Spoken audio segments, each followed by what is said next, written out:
안녕하세요. 친절한 한의사 언니, 친한 언니 정성미입니다. 미인은 잠꾸러기라는 말을 들어보셨죠? 오늘은 이 피부와 수면의 관계에 대해 설명을 드릴 건데요. 우리가 잠을 잘 자면 피부가 좋아지는 건 다들 알고 계실 거예요. 며칠만 잠을 설쳐도 피부가 왠지 푸석푸석해지고 이런 느낌을 다 가지실 텐데요. 그렇다면 잠을 얼마나 자야지 피부가 좋아질까? 그리고 왜 그렇게 자야 피부가 좋아지는지, 그럼 잠을 잘 자기 위한 방법, 불면증, 수면 문제 해결 방법, 이렇게 순서대로 오늘 알려드리겠습니다. 오늘도 구독과 좋아요, 알림 설정 부탁드립니다.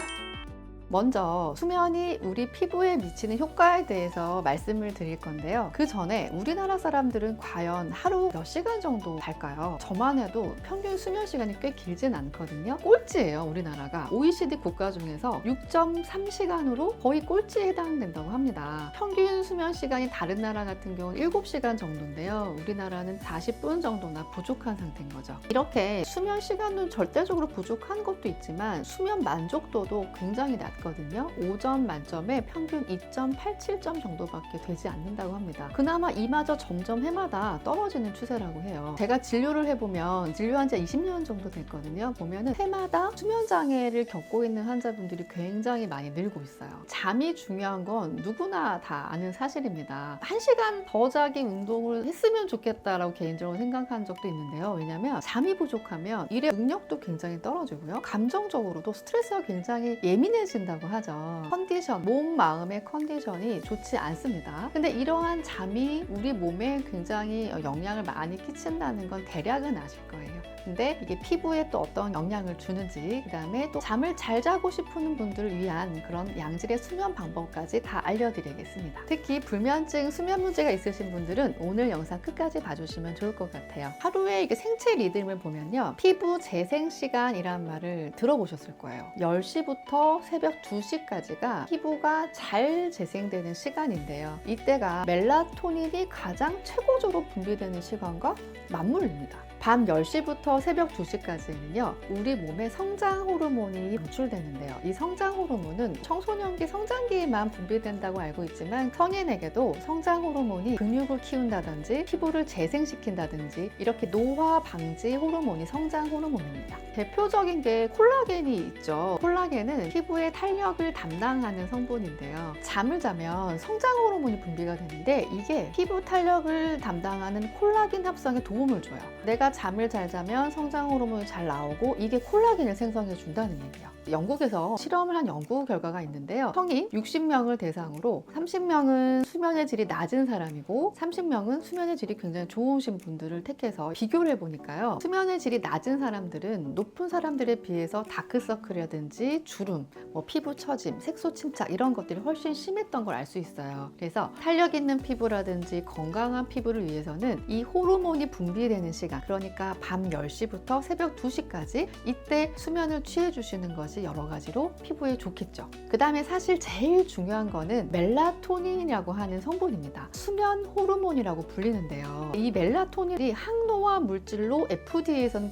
공식적으로 인정한 것들이고요. 미국을 비롯해서 독일이라든지 불가리아 의료 전문가들은 노화 중화제라고 표현하기도 했어요. 이 멜라토닌은요, 신체로 보내는 혈액량을 줄여서 맥박이라든지 체온, 혈압을 떨어뜨려서 잠이 잘 들 수 있도록 차분한 몸 상태를 만들어주는 거예요. 그래서 바로 수면 호르몬이라고 불리는데요. 밤 9시부터 분비가 돼서요, 다음날 오전 6시, 7시까지 분비가 되는데 이 시간 이후부터는 서서히 분비량이 줄어든다고 보시면 될 것 같아요. 우리 몸은요, 대사 활동을 위해서 끊임없이 에너지를 생성을 해야 되는데 이때 미토콘드리아가 포도당하고 산소를 연료로 사용해가지고 이걸 에너지를 만들어내는 거예요. 근데 이때 다 쓰고 남은 쓰레기, 어떻게 보면은 태우고 남은 재 같은 거 있죠. 이것들이 활성산소입니다.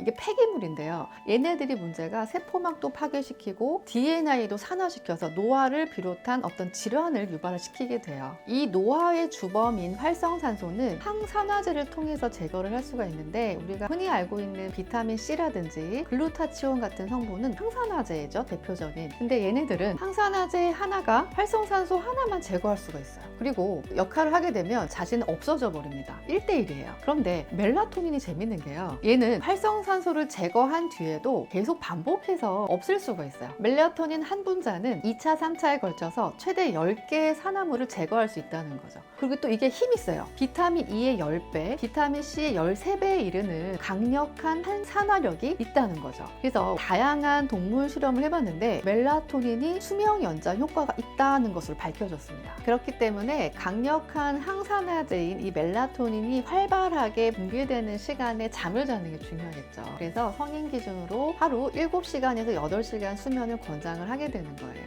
그렇다면 밤에 10시 자려면 굉장히 일찍 자야 되는데 저는 뭐 어떻게 하나요? 뭐 초등학생도 아니고 하시는 분들 계실 거예요. 그러면 내가 잠드는 시간 보통 12시, 1시 기준으로 7시간 주무시면 됩니다. 우리가 7시간, 8시간을 잘 때 수면의 질도 굉장히 중요하거든요. 푹 자야 회복도 잘 되겠죠. 그렇다면 첫 번째 습관, 똑같은 시간에 자고 똑같은 시간에 일어나는 게 가장 중요합니다. 규칙적인 수면 시간을 지키는 게 중요한 거는요, 우리 신체 내부는 시계처럼 돌아가요. 이 생체 시계가 잘 원활하게 활동을 할 수 있도록 잠드는 시간과 일어나는 시간을 일정하게 해주는 것이 중요합니다. 그래야 피부 재생이 제대로 될 수가 있는 거겠죠. 그래서 규칙적인 수면 시간 굉장히 중요하다는 것 잊지 말아주세요. 그리고 내가 푹 자고 싶다, 양질의 수면을 위한 두 번째 방법은 잠자기 한두 시간 전에 따뜻한 물이나 목욕이나 샤워를 해서 긴장을 릴렉스 해주시면 좋습니다. 그리고 또 한 가지는 수면 환경이 좋지 않다면 잠들려고 하는데 빛이 밝다든지 핸드폰을 본다든지 TV를 본다든지 잠들기 전 30분, 1시간 전에는 스마트폰, TV 이런 것들을 자제하시는 게 좋겠어요. 이런 디지털 기기들이요, 수면 호르몬인 멜라토닌 분비를 굉장히 많이 억제시키거든요. 하루의 마감을 유튜브, 쇼츠 이런 영상을 보는 것으로 저도 그렇습니다. 그런 경우가 많은데 실제로 이런 시간을 1시간 전에는 안 하시는 게 수면에 도움이 된다는 거죠. 그리고 낮에 햇볕을 쬐는 것도 중요해요. 적어도 1시간 정도는 햇볕을 쬐는 게 숙면에 좋다고 합니다. 또 한 가지는 스트레스 관리예요. 현대인들은 일, 학업, 가족, 대인관계 등 여러 가지 스트레스가 많은데 이러한 부분들을 내가 몰아본다든지 일기를 쓴다든지 명상을 통해서 하루를 정리해서 스트레스를 좀 어느 정도 해소를 해야 푹 잘 수 있는 수면의 질을 높일 수가 있겠죠. 숙면을 위해서 하지 말아야 될 건 어떤 게 있을까요? 잠들기 전에 운동하시는 분들 있을 거예요. 근데 너무 늦게는 하지 마시고 주무시기 2-3시간 전에 운동은 맞춰주세요. 그리고 카페인이라든지 니코틴, 술 이런 것들도 수면에 방해가 되는 건 다 아실 겁니다. 커피를 드실 거면 오전에 드시는 것이 좀 더 좋습니다. 특히 불면증 있으신 분 더 그럴 거예요. 술 드신 날 오히려 나는 푹 잔다 이런 분들 간혹 계시는데요. 알코올이 일시적인 졸린 것들을 유발하긴 하지만 깊은 잠을 방해하는 건 사실이에요. 다음날 컨디션을 또 악화시키기도 하기 때문에 술도 양질의 수면을 위해서는 방해가 되는 부분입니다. 그리고 저녁을 드실 때 조금 많이 드시거나 야식을 드신다면 이것도 마찬가지로 숙면에 도움이 되지 않겠죠. 정 내가 너무 허기지고 배고프다 이러면 가볍게 드시는 것들이 좋을 것 같습니다. 그리고 자려고 누웠어요. 그런데 뭔가 말똥말똥해서 잠이 안 오는 상태다. 그럼 일부러 잠을 자려고 노력하거나 애쓰기보다는 차라리 가볍게 스트레칭을 한다든지 명상을 한다든지 다른 활동을 하시는 게 좋을 것 같습니다. 억지로 잠들려고 하면 오히려 그게 더 스트레스가 될 수 있어요. 평일에는 잠자는 시간이 너무 부족해서 서너 시간씩 자다가 주말에 몰아서 주무시는 분들 있죠. 수면이 저금이 된다면 너무 좋겠지만 그렇지 않다는 거 기억을 하셔야 됩니다.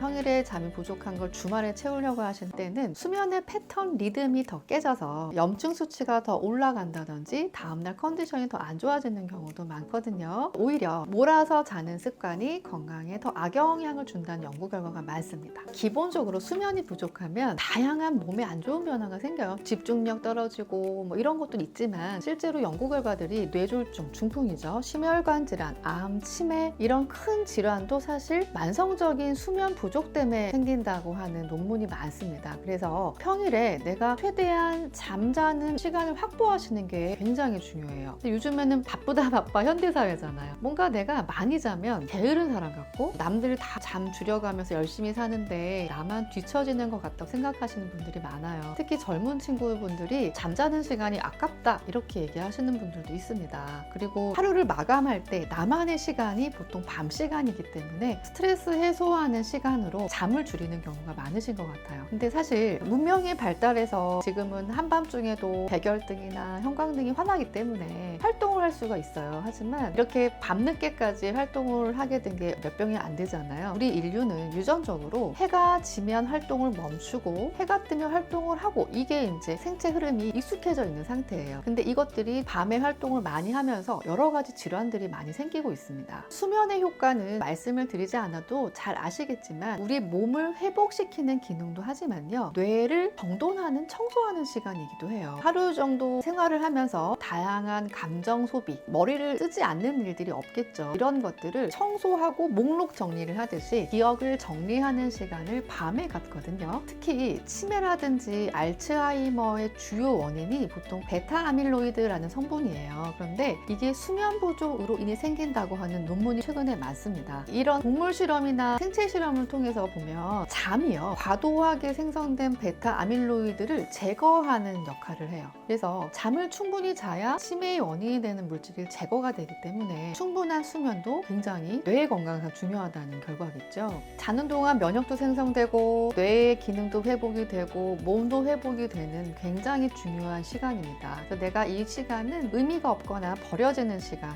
이런 게 아니라 내일을 위한 투자라고 보시면 될 것 같고요. 굉장히 필수적인 부분입니다. 그러면 적정 수면 시간이 얼마나 될까요? 이건 나이별로 조금 달라지는데요. 나이에 따른 권장 수면 시간표를 참고해 주시면 될 것 같습니다. 예로부터 잠이 보약이다 라는 말이 있어요. 요즘처럼 이 말이 와닿은 적이 없는 것 같습니다. 잠을 충분히 자는 것이 정신건강, 뇌건강, 신체건강, 재생작용, 면역작용, 말모죠. 충분한 숙면과 잠이 우리 몸에는 굉장히 중요합니다. 그래서 건강을 유지하기 위한 방법들이 식단, 운동, 수면 이런 것들을 골고루 챙기면서 건강을 챙기시는 게 좋습니다. 오늘은 수면에 대해서 알아봤는데요. 내가 하루에 푹 잘 수 있는 적정 수면 시간을 잘 지키면서 활발하게 깨어있는 시간은 더 부지런히 건강하게 생활해보면 어떨까요? 지금까지 친절한 한의사 언니, 친한 언니 정성미였습니다.